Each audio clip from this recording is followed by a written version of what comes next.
김진태 강원도지사가 건국은 1948년도에 대한민국 정부가 수립된 것이다 라고 발언을 하자 광복회 강원도 지부장 등이 항의하며 퇴장하는 일이 벌어졌습니다. 들어보시죠.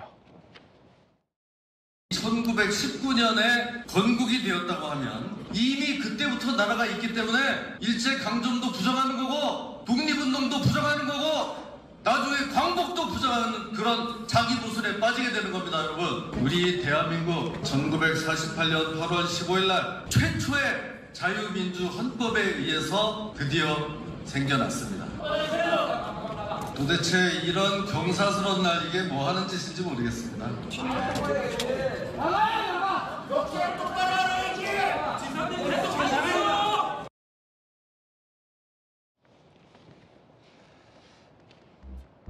자, 1948년 건국됐다는 건 반헌법적이다. 일제강점을 합법화했다라는 비판이 광복회 강원도지부장은 주장했고요. 김진태 강원도지사는 1919년에 건국이 됐다면 독립운동이 필요 없다. 오히려 1919년 건국을 주장하는 사람들이 광복을 자체 부정하는 자기 모순이다라고 반박을 하는 일도 있었습니다. 곳곳에서 결국은 이 역사관의 차이, 건국일에 대한 논쟁 때문에 파열음을 빚고 있는 상황으로 보여집니다.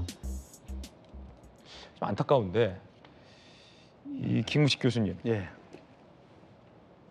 극단적인 양쪽 주장을 하는 분들 모두 다 좀 자제를 하실 필요가 있어 보여요. 그러니까 1919년만이 유일한 대한민국의 건국이다라고 주장하는 이 광복회 분들도 좀 포용성을 보이셔야 될 것 같고 1919년은 의미가 없다. 1948년 이승만 대통령이 수립한 대한민국 정부 수립일만이 진정한 건국절이다라고 주장하시는 분들도 조금 포용력을 보여주셔야 될 필요가 있어요. 둘 다 무의미한 것이 아니잖아요. 둘 다 우리 역사에서 의미가 있는 것들이잖아요. 그렇죠. 그러니까 아까 김영석 관장 이야기도 나왔고 그리고 작년에도요. 지난해에도 광복절 기념식 행사를 앞두고 이종창 광복회장이 당시에 우리 윤석열 정부 시기에 이승만 기념관을 추진한다고 그래서 또 갈등이 좀 있었어요.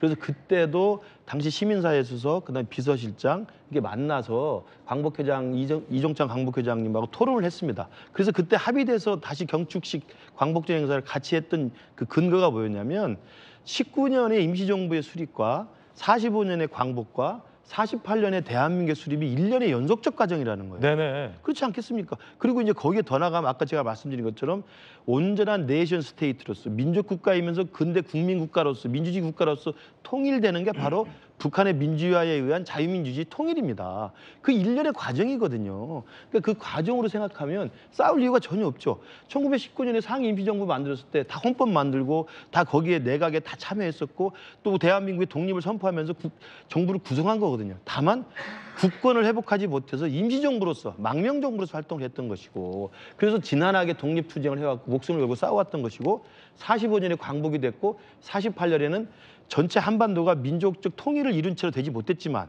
민주주의라고 하는 자유라고 하는 이 근대 국민국가의 이념을 그대로 받아하는 채로 대한민국이라는 자랑스러운 국가를 건국한 거거든요. 이게 뭐가 문제가 있습니까? 저는 그래서 지금 강원도 행사에서 두 쪽으로 갈라진 것처럼 19년 만이 건국이다. 48년 만이 건국이다. 이렇게 주장하는 극단적 논리는 좀 서로 자제하면서 19년의 상위 임시정부의 수립과 48년의 대한민국의 건국을 오롯이 그냥 똑같은 과정으로서 받아들이는 저는 포용적 자세, 또 통합적인 역사인식이 좀 필요하다고 생각합니다. 제가 여기서 한마디 전용기 의원님. 꼭 드리고 싶습니다. 네, 두 마디 하셔도 됩니다. 네, 건국절 논쟁이 있을 수밖에 없는 것이죠. 사실 우리 헌법 전문에도 보면은 상해 임시정부의 그 정신을 계승한다고 돼 있는 것이고 이런 부분들을 반박한다면 사실 헌법도 사실 어떻게 보면은 자기 인정하지 않겠다는 꼴로 보칠 수 있는 것이거든요. 그리고 광복회 독립 유공자의 후손분들께서 저렇게 하시는 것도 저는 10분 이해를 합니다. 네. 10분 이해하는 거 100분, 뭐 1000분까지 이해할 수 있는 부분이라고 봐요. 1000분도 이해된다. 왜냐하면 순국 선열들, 우리가 항상 국가에 대한 경례를 하고 나서 순국 선열과 호국 영령들에 대한 묵념을 하지 않습니까? 그분들을 기리기 위해서, 그분들의 정신을 계승하기 위해서 우리가 그런 행위들을 하는 것인데 순국 선열이 뭐냐?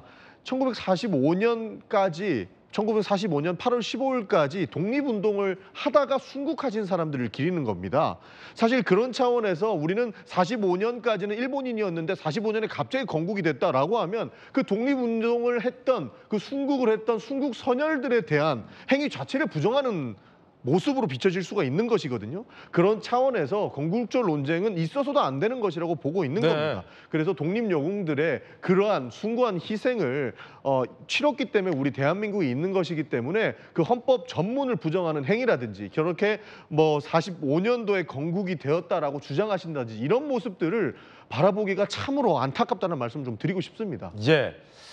자, 저희 돌직구쇼에서 최대한 다양한 의견 오늘 전해드리고 있습니다. 국민들 어떻게 생각하시는지 궁금하고요. 시청자 여러분들이 올바로 생각하고 판단하실 수 있도록 최대한 다양한 의견들 전해드리고 있습니다. 야당의 비판, 전윤구 의원 통해서 잘 설명해주고 있고요.